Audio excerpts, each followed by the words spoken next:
cold, so if you guys can help me out, we're going to start out with I'm Choosing Heaven.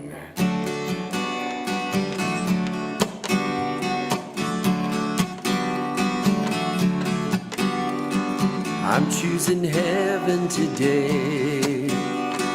I'm choosing heaven today. I am walking the road of heaven right now, singing I'm choosing heaven today. Let's repeat that. I'm choosing heaven today. I'm choosing heaven today. I am walking the road of heaven right now, singing I'm choosing heaven today. I'm choosing love today. I'm choosing love today. I am walking the road of love right now, singing I'm choosing love today. I'm choosing joy today. I'm choosing joy today. I am walking the road of joy right now, singing I'm choosing joy today. I'm choosing heaven today. I'm choosing heaven today. I am walking the road of heaven right now, singing I'm choosing heaven today.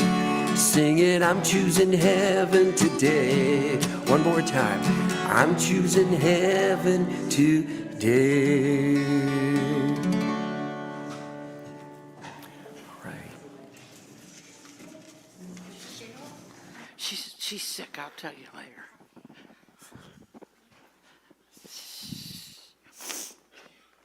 Welcome to Unity. Mark is on vacation this week, so I'm going to be filling in. My name is Barb Corcoran, for those of you who don't know me. If we could bow our heads in prayer for a moment. Today we look for the intentions to raise our consciousness, to develop our understanding, to be kind, to be considerate, and to be willing to learn. Thank you, God. Amen.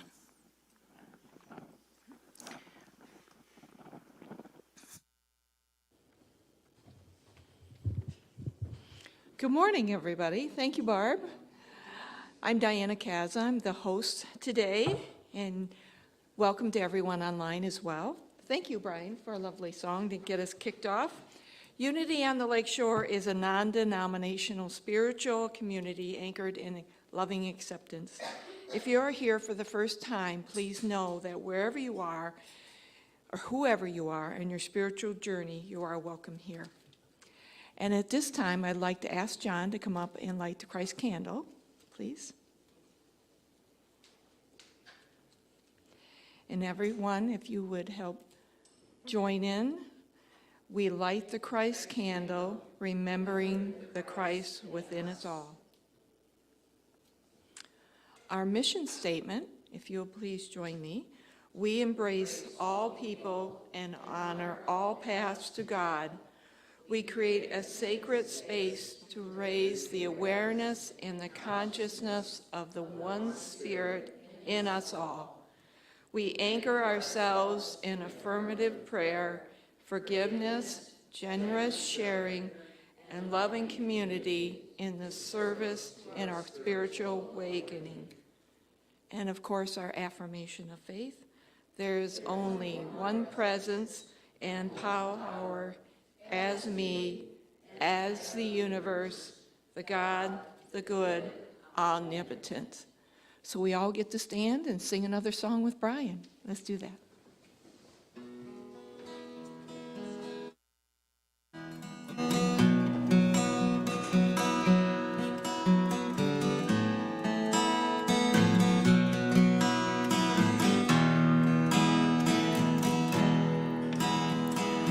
Open the eyes of my heart, Lord. Open the eyes of my heart.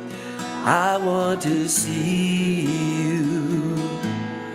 I want to see you. Open the eyes of my heart, Lord. Open the eyes of my heart. I want to see you. I want to see you. To see you high and lifted up,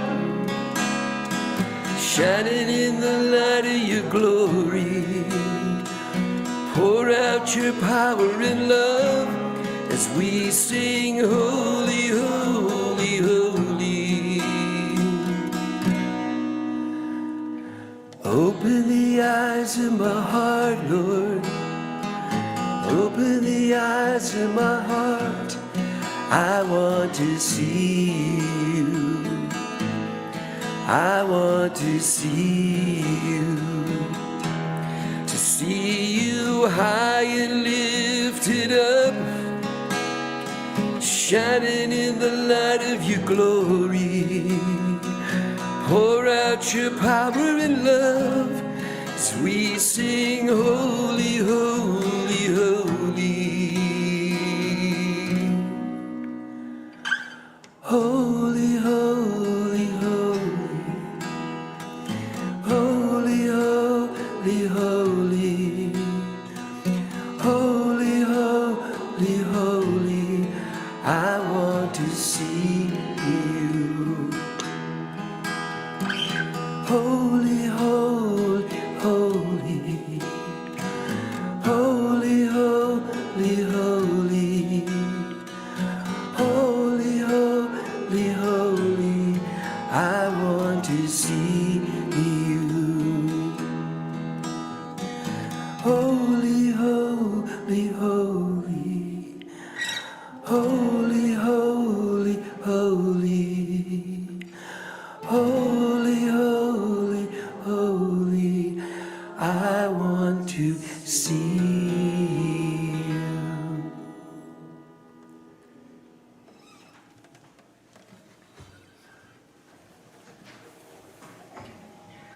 Thank you, Mark. At this time, today's reading is from chapter 4 of the 4 agreements. The third agreement is don't make assumptions.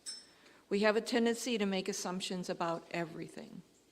The problem with making assumptions is that we believe they are truth. We could swear they are real. We make assumptions about what others are thinking or doing. We take it personally. Then we blame them and react by sending emotional poison with our words.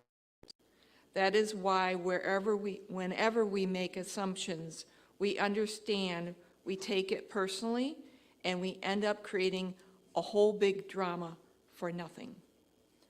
All the sadness and the drama you have lived with your life was rooted in making assumptions and taking them personally. Take a minute to consider the truth of this statement. The whole war of control between humans is about making assumptions and taking them personally. Our whole dream of hell is based on that. We create a lot of emotional poison just by making assumptions and taking it personally, because usually we are gossiping about our assumptions. Remember, gossiping is a way we communicate with each other in the dream of hell and transfer poison to one another. Because we are afraid to ask for clarification, we make assumptions, and we believe we are right about the assumptions. Then we defend our assumptions and try to make someone else wrong. It is always better to ask questions than to make assumptions, because assumptions set us up for suffering. Pretty powerful words, aren't they? At this time, I'd like to bring up Barb Corcoran to lead us in meditation.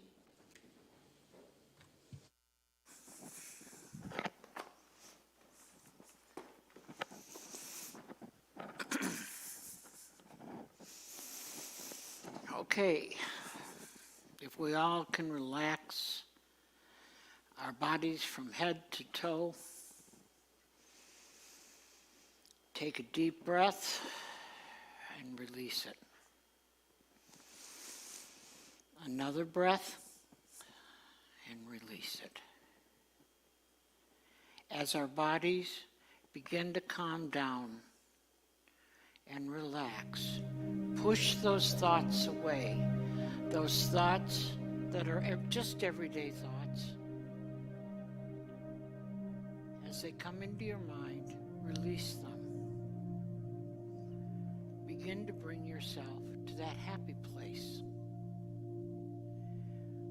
where you realize communication is the most important thing we can do with each other. Begin to think about how you communicate. When you think about it and when you don't. Good communication is based upon the understanding that you are listening to the other person. Create a conversation in your mind. Think about it. Think about how you react to that conversation. Perhaps it's a past conversation. Perhaps it's a conversation you need to have. As you think about that conversation, try to release yourself and begin to think about the other person. How the other person wants to communicate something to you. Listen to them.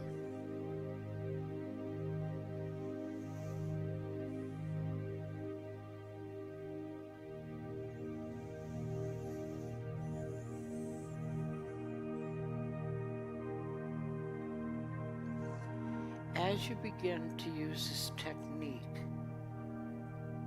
wonder whether you actually have ever done that before. Truly listen. Think about what you're hearing.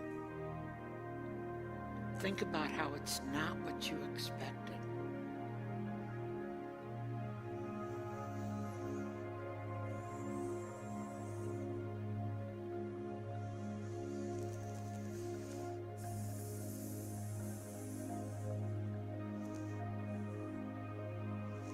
Perhaps you can remember that conversation and bring it back to you.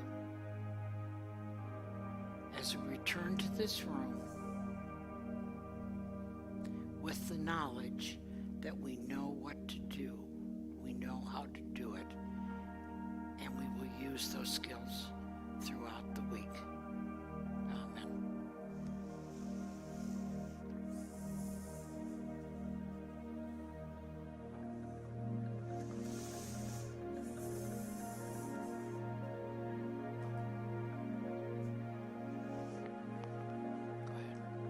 He's doing something else.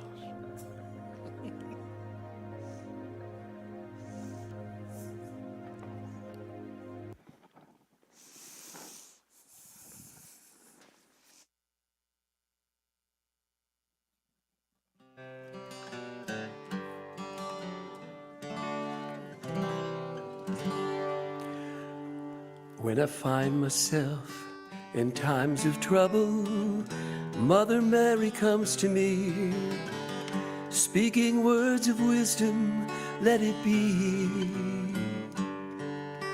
And in my hour of darkness, she is standing right in front of me, speaking words of wisdom, let it be. Let it be, let it be, let it be, let it be. Whisper words of wisdom, let it be. And when the broken-hearted people living in the world agree, there will be an answer, let it be. Though they may be parted, there is still a chance that they will see. There will be an answer, let it be. Let it be, let it be, let it be, let it be. Yeah, there will be an answer, let it be. Just let it be, let it be, let it be, yeah, let it be. Whisper words of wisdom, let it be.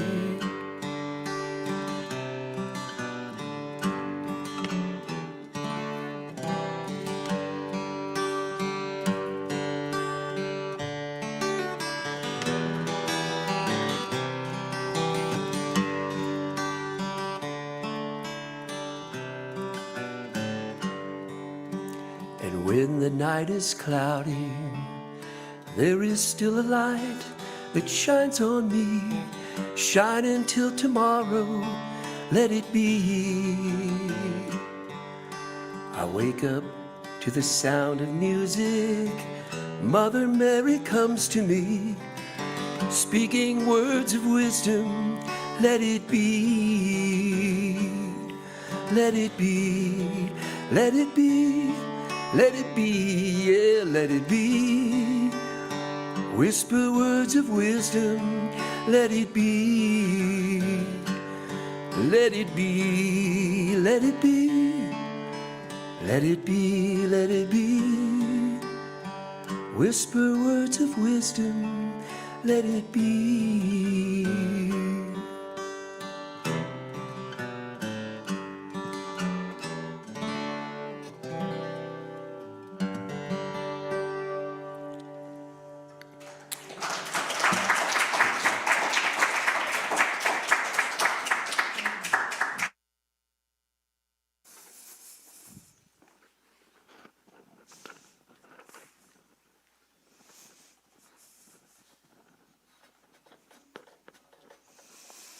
Well, good morning, good morning, good morning.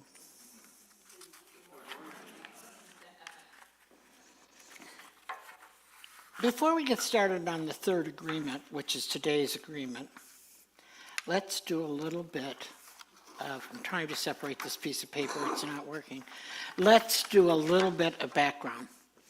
We learned in the prologue of the book about domestication. Do you all remember that? Really important. Because we assume when we talk to people that we all come from the same background. We all come from the same experiences because we use our experience. So let's bear in mind domestication. The first agreement was to be impeccable with your word. The second, take nothing personally. I don't know about you, but that one's a difficult one for me. Now we get to make no assumptions. I think that might even be a little bit harder. And we do make assumptions because your mind wants to know absolutely everything. It's a problem, don't you think? And if it doesn't know everything, it has this plan to make something up. Why? I have no idea. But as it makes things up, your mind then insists it's real. Now, you can act like you have some compassion, but really you want to be right. That right thing is always there. I want to be right. I want to be able to assume and know. Do you know there's people who cut off sentences, like you start to say, hello, my name is, oh, I know you, I've known you forever, and blah, blah, blah, blah, blah. And it's all about them, not you introducing yourself. That's so simple, but that's what we do. That's how we assume, because we are the spotlight of attention. Each and every one of us, and we want to be. And we can help each other spotlight our attention when we listen. And I'm not just talking about listening to the sorrows and the woes of the world. We want to see and hear from the people without assuming. Because you all know what assuming is.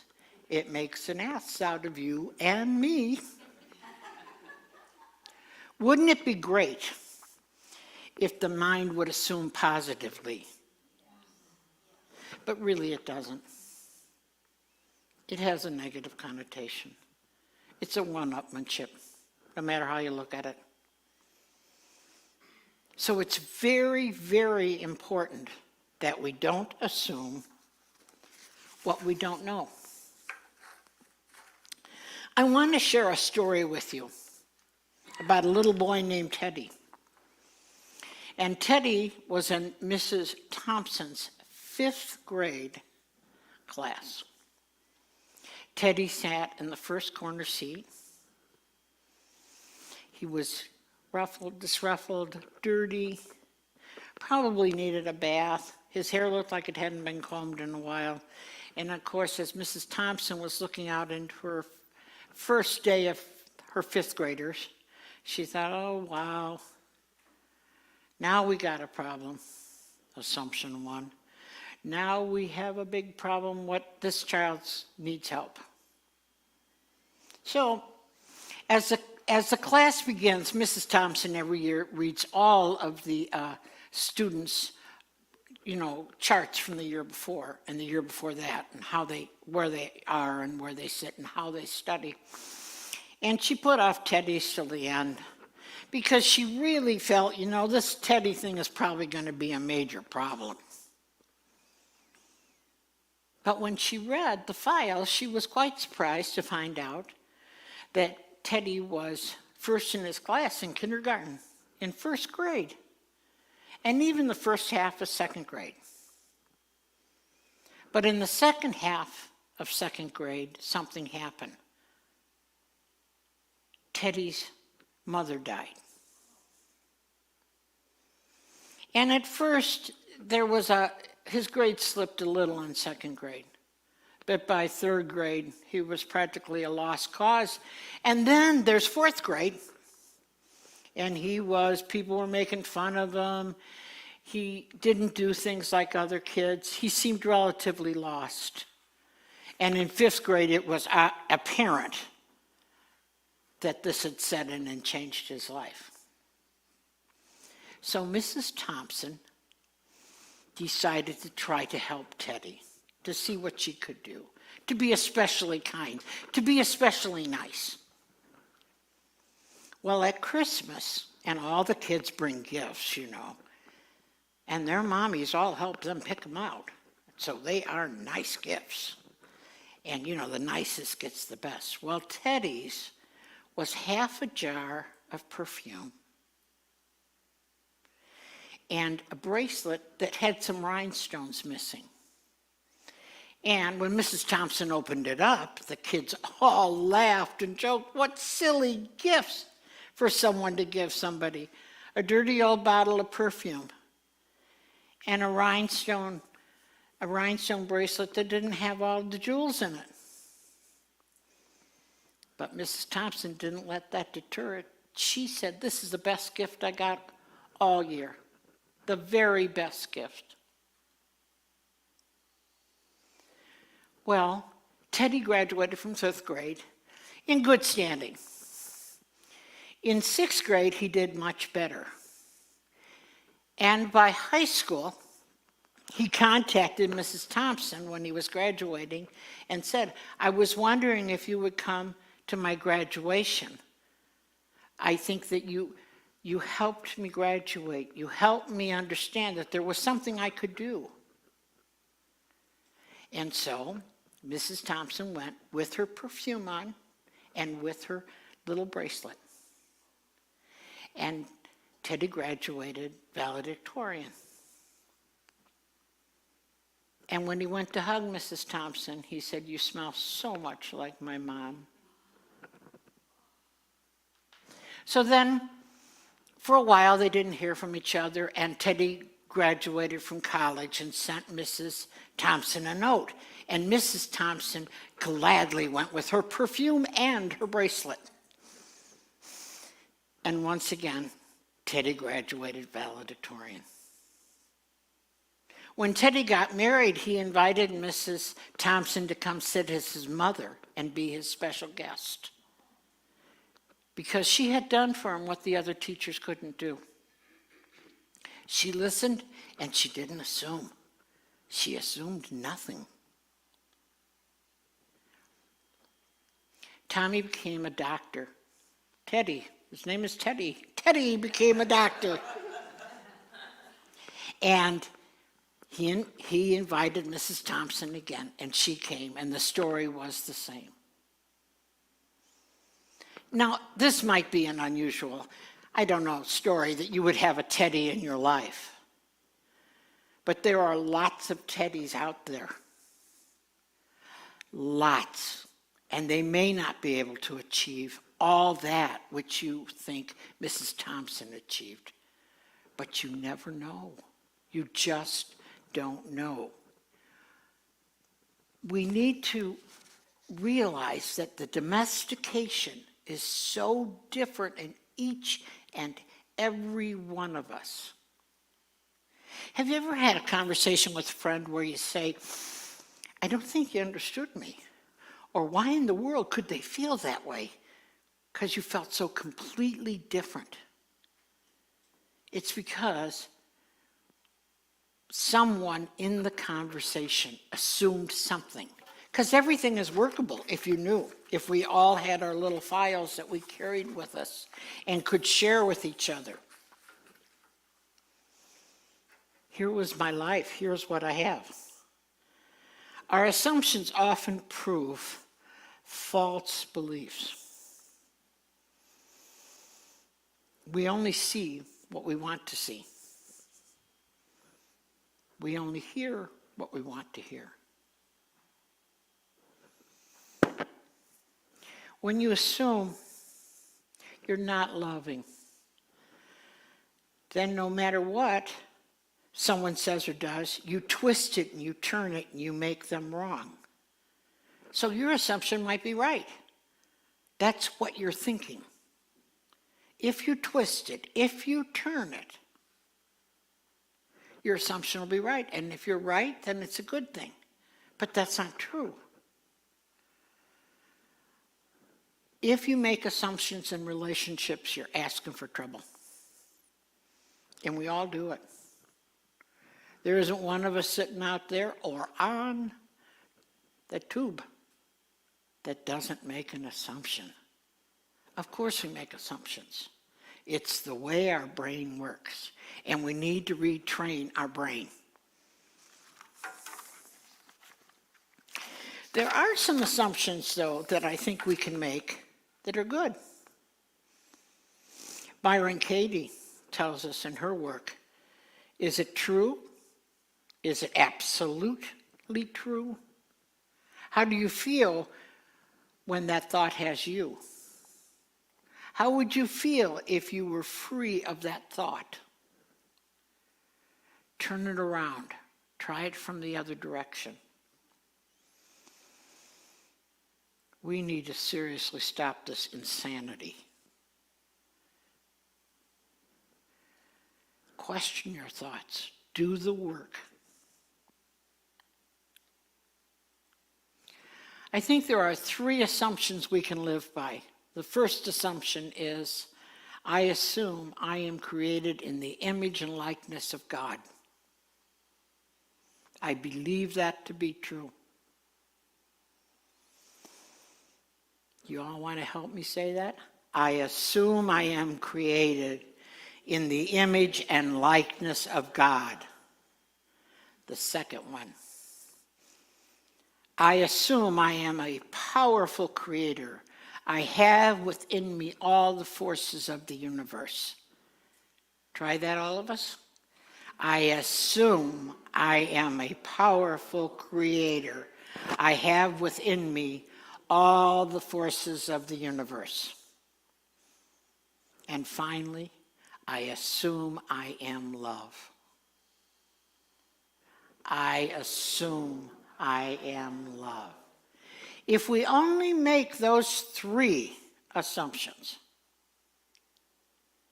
I don't think we'll have any problem at all with retraining our brains and learning how to not assume what we don't know. Thank you.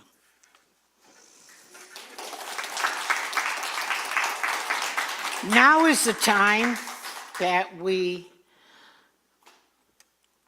ask for money from everyone. And I'm going to put Diana in charge of that.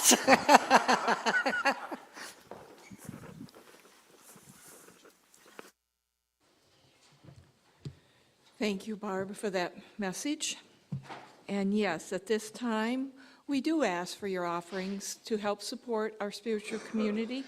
And there's a few ways that you can give. Our ushers are passing around the baskets for us to give now.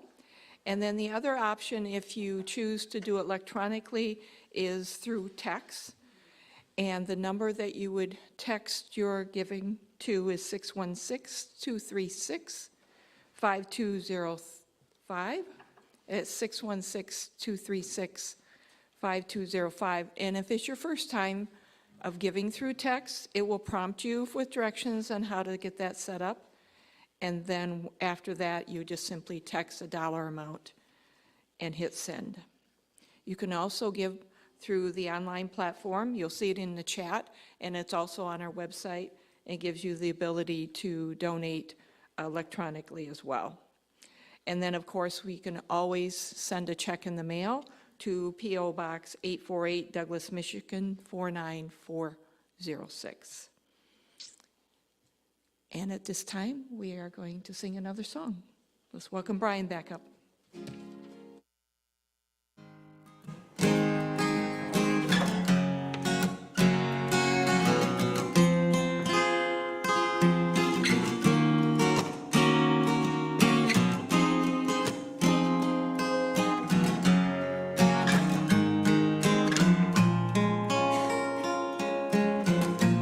I'm thankful, so grateful. I am one in the spirit around me. I'm thankful, so grateful. I trust in God. One more time. I'm thankful, so grateful. I am one in the spirit all around me. I'm thankful, so grateful. I trust in God. I surrender, I surrender. I am one in the spirit all around me. I surrender, I surrender. I trust in God.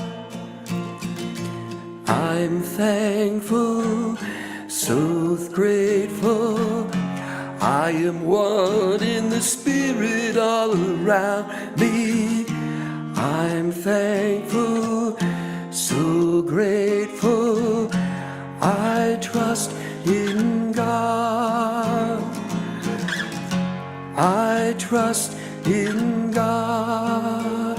One more time. I trust in God. Thank you, Brian. We appreciate his music very much. And one thing I want to say is John and I have been out for 3 weeks, just a little bit under the weather. I should say a little, quite a bit. And I just want to say thank you to Mark for keeping the online platform going and thriving. And it's just a great way for us to stay connected even though we physically can't be here. All right, at this time, I would like to communicate that there are several ways that you can get support. If you need some extra support or would like some extra support, you can always send an email to us at unityonthelakeshore@gmail.com. You can always call the office at 269-857-8226. And of course, Unity Silent Prayer is a 24/7 line that you can always call at 816-969-2000. Reverend Mark will be leading a meditation and a book study on the Course in Miracles on Wednesday evening starting January 25th. and it will begin with meditation at 6:30 and at 6:45, and then the study, book study for an hour until 7:45. At this time, I'm wondering if there's any announcements from the floor? No? Okay. And then also, if you want to stay connected, we have our Facebook page. Please join us and connect with others and engage and figure out everything that's going on here at Unity on the Lake Shore. First-time guest today? I know that we have one special new guest. Well, welcome. We're delighted that both of you are here. And then Stephanie as well is visiting for the first time. All right, if there's no other announcements from the floor, we're going to end with our peace song. Let's all stand and sing with Brian.